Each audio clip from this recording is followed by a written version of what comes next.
કે આનું શું કામ છે, બરાબર. હવે આ બધી વાત થઈ ગઈ, છતાં પણ પારુબેન ત્યાં જતા રહ્યા. અમારામાંથી એક પણ માણસે એમ નહીં પૂછ્યું કે ત્યાં કેમ જતા રહ્યા. અને મંડળ જૂનું એ લોકોએ પણ અમે મંડળ એટલા માટે નવું સ્ટાર્ટ કર્યું કે એડમિન કોર્સ ખોલતા હતા એટલે લોકો પોતાનો અભિપ્રાય ક્યાં આપે, કોઈ જગ્યાએ આપી શકે એવું નહોતું. એટલા માટે અમે લોકોએ એડમિન ગ્રુપ કર્યું, લોકોએ પોતાના મંતવ્યો જણાવ્યા અને પછી આપણે આગળ ચાલ્યા. અને આગળ ચાલ્યા તો આપણે ઘણા બધા પ્રોજેક્ટો કર્યા. ત્યાર પછી પહેલો પ્રોજેક્ટ એ લોકોએ એકલાએ કર્યો, સોલિટેર હોટલના કેરિયોકે સિંગિંગનો. શરૂઆત પણ કરી એ લોકોએ કરી. એટલે પછી અમે લોકોએ અમારા સભ્યોને પૂછી અને આગળ ચાલ્યા. તો એની અંદર અમે લોકોએ પહેલો પ્રોગ્રામ સિનિયર સિટીઝનમાં આપણા મેમ્બર જાગૃતિબેન પાડેલા અને એમના હસબન્ડે ખૂબ જ સુંદર ગીતો ગાયા એ પ્રોગ્રામ કર્યો. એમાં અમે દરેક કમિટી મેમ્બરે 1900 રૂપિયા કાઢીને આ પ્રોગ્રામ પૂરો કર્યો, બરાબર. ત્યાર પછી અમે લોકોએ સાપુતારા પિકનિક કરી. બધા સભ્યો પોતપોતાના પૈસા ભરીને આવ્યા. પિકનિક માટે આપણો એવો નિયમ હતો કે પિકનિક આપણે પોતાએ પોતાના પૈસાથી કરવાની. છતાં પણ 11,800 રૂપિયા આની અંદર પોકેટ પિકનિકને લખ્યા છે. એમ શાના માટે? સભ્યોના પૈસા તમે 1 રૂપિયો પણ કેવી રીતે વાપરી શકો. ત્યાર પછી રજિસ્ટ્રેશનનો ખર્ચો, રજિસ્ટ્રેશનનો જે ખર્ચો થયો એ રજિસ્ટ્રેશનનો ખર્ચો અમે લોકોએ મંડળમાંથી આપ્યો. પહેલાં અમે બહેનોએ જ કર્યો અને પછી અમારી પાસે જેમ જેમ પૈસા આવતા ગયા તેમ એનો કર્યો.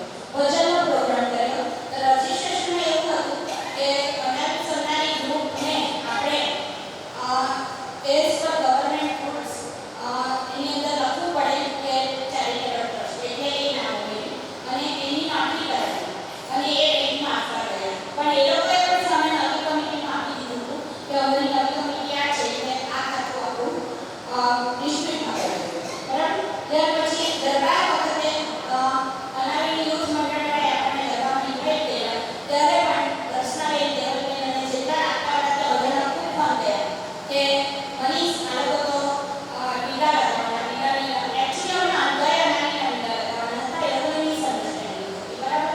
એટલે આ બધું પતી ગયા પછી દરેક લોકોને ઉગવાના હોલમાં આપણે ગયા વખતે મ્યુઝિકલ પાર્ટી કરી તો સભ્યોએ પોતપોતે પૈસા આપ્યા. આપણે હોળીનો પ્રોગ્રામ કર્યો એમાં પણ સભ્યોએ પોતપોતે પૈસા આપ્યા અને આપણે આગળ ચાલ્યા. હવે આજે આપણે એ લોકોને એક થવાની ઓફર કરી અને એમાં શું થયું એ હવે તમને હેતલબેન જણાવશે કે આગળના પ્રોગ્રામમાં શું થયું. આ અમે 3 જણા જ્યાં સુધી કમિટીમાં હતા ત્યાં સુધી બરોબર છે. Thank you. જય નાનું જય હિન્દ.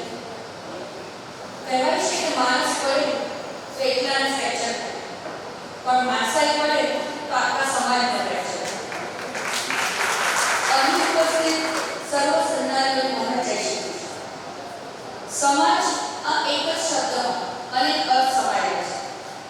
સમ એટલે સમાન અને સમજ એટલે સમાન સમજણ, સમરસતાથી દરેકને સાથે લઈને ચાલતું એકમ એટલે સમાજ. એકલા ચાલવાથી સમાજ પ્રગતિ કરી શકે નહીં. એકતા અને સમ લોહીમાં હોય છે. એકતા અને સમ લોહીમાં હોય છે. બાકી પીડીઓ ક્યાં કોઈ યુનિવર્સિટીમાં ભણવા જાય છે? આપણે દરેક પીડીઓને ઓબ્ઝર્વ કરી જ છે. તેઓ એટલી હોવા છતાં પોતાના વજનથી 100 ગણું વધારે વજન એટલે વાંદાને ખેંચીને જાય છે અને પોતાના ખોરાક માટે એને શેરિંગ કરીને ખાય છે. આવો જ સમ ઉદયમાં પણ જોવા મળે છે, પણ ઉદય લાકડાને કોરી ખાય છે. એટલે આપણે ઉદય જેવો નહીં પણ કીડી જેવો સમ દર્શાવવો જોઈએ. સૌનો સાથ સૌનો વિકાસ એ સૂત્રને ધ્યાનમાં લઈને પેપિલોન હોટેલ વાપી ખાતે રવિવાર તારીખ 28 એપ્રિલના રોજ સમાધાન માટે જૂની અને નવી કમિટીના સભ્યો ભેગા થયા. આ મીટિંગમાં સલાહકાર સમિતિના સભ્ય તરીકે આપણા સમાજના અગ્રણીઓ મોભીઓ જેમ કે રાજુભાઈ, નરેશભાઈ, મોહિતભાઈ, પરેશભાઈ અને અમિતભાઈ એ બધાએ પણ હાજરી આપી હતી. આ મહાનુભાવોના અમુક મંતવ્યો હતા જે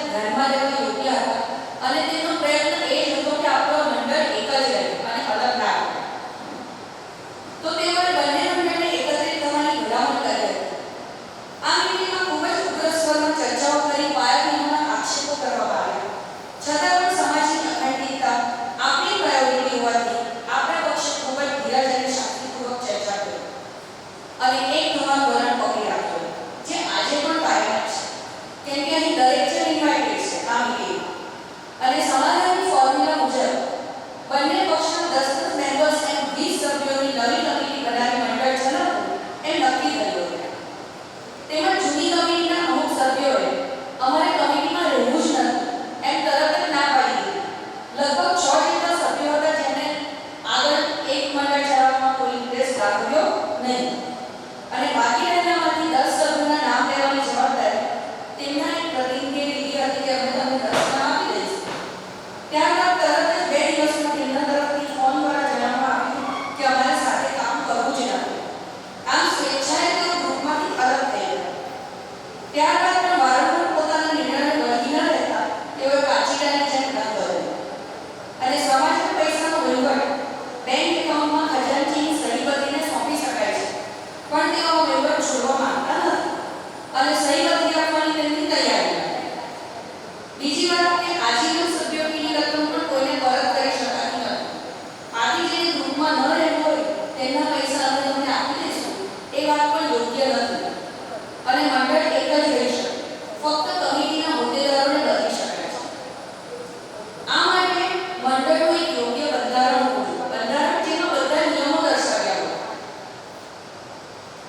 અને આ બંધારણ ઘડવામાં જનરલ મેમ્બર્સનો અભિપ્રાય પણ ખૂબ જ મહત્વનો છે અને લેવામાં આવવો જોઈએ જે આજે આપણે લેવાના છે. આ બંધારણના નિયમો દરેક સભ્યોને લેખિતમાં જાણ કરવા એવું પણ સૂચના મુરબ્બીઓએ કર્યું હતું જેને અમે આવકાર્ય પગલું કહીએ છીએ અને દરેકની સર્વસંમતિથી ટૂંકમાં બંધારણ ઘડી દરેક સભ્યોને પોસ્ટ દ્વારા મોકલવામાં આવશે. એટલા માટે આજે અમે એડ્રેસ લખવાની કવાયત કરી રહ્યા છીએ. આ સમાધાનની મીટિંગનો કોઈ જ નિષ્કર્ષ નીકળ્યો નથી અને સમાધાન થયું ન હોવાથી આજની આ એજીએમ દરેક સભ્યોના મંતવ્યને લઈ આગળ શું કરવું તે નક્કી કરવા માટે બોલાવી છે. આશા છે કે દરેક વિચારશીલ સંધાનીઓ પોતે સત્ય હકીકત જાણે અને યોગ્ય નિર્ણય લે આપણા સમાજના એકમાત્ર સંધાની ગ્રુપને આગળ લઈ જવામાં સહકાર આપે. દેશ આપણો આત્મા તો સમાજ એ હૃદય છે અને સમાજ સેવા એ જ વિકાસનો સૂર્યોદય છે. એટલે આપણે ફક્ત મોજ મજા ન કરતા સમાજ સેવાના કાર્યો પણ આગળ વધારવા માંગીએ છીએ. અંતમાં થોડી પંક્તિઓ દરેક સંધાનીઓને અર્પણ. મને મારી હિંમતથી મારું ભાગ્ય બદલવા દો. મને મારી હિંમતથી મારું ભાગ્ય બદલવા દો. સાંભળો દુનિયા, હા હું એક સ્ત્રી છું. સાંભળો દુનિયા, હા હું એક સ્ત્રી છું. આત્મસન્માન માટે લડાઈ કરો અને આગળ વધો. આત્મસન્માન માટે લડાઈ કરો અને આગળ વધો. તમારી સમસ્યાનો ઉકેલ શોધો. તમે નબળી સ્ત્રી નથી એ માટે ગર્વ અનુભવો. તમે નબળી સ્ત્રી નથી એ માટે ગર્વ અનુભવો. સામાજિક કલ્યાણનો હું હિસ્સો છું માટે મને માન આપો. સામાજિક કલ્યાણનો હું હિસ્સો છું માટે મને માન આપો. તમે નબળી સ્ત્રી નથી એ માટે ગર્વ અનુભવો. આ તમારી મહેનત અને સમર્પણનું પરિણામ છે એટલે જ તમે આદરને પાત્ર છો. તમે નબળી સ્ત્રી નથી એ માટે ગર્વ અનુભવો. તમે નબળી સ્ત્રી નથી એ માટે ગર્વ અનુભવો. અંતમાં સરદારી એટલે સન્માનને યોગ્ય નારી અને આ સન્માનનું બિરુદ ફક્ત સ્ત્રી જાતિને બ્રહ્મા વિષ્ણુ અને મહેશ દ્વારા આપવામાં આવ્યું છે. એટલે આપણે પોતાની જાત